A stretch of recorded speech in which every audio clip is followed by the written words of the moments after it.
His Excellency Governor of Karnataka and requested to intervene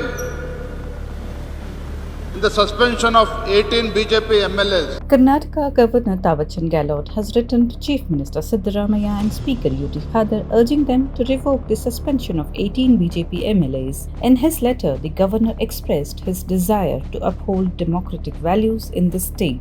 The move follows a meeting between the governor and a BJP delegation led by State Party President V.Y. Vijayendra and Leader of Opposition R. Ashoka, who submitted a memorandum calling the suspension undemocratic and unconstitutional.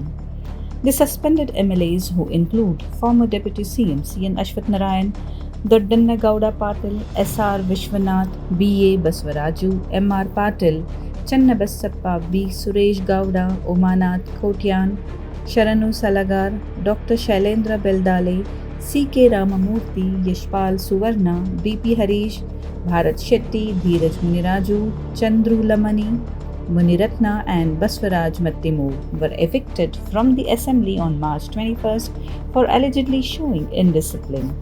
The protest was against the 4% Muslim quota in public contracts and demanding a judicial probe into a honey trap case involving Cooperation Minister K.N. Rajanna.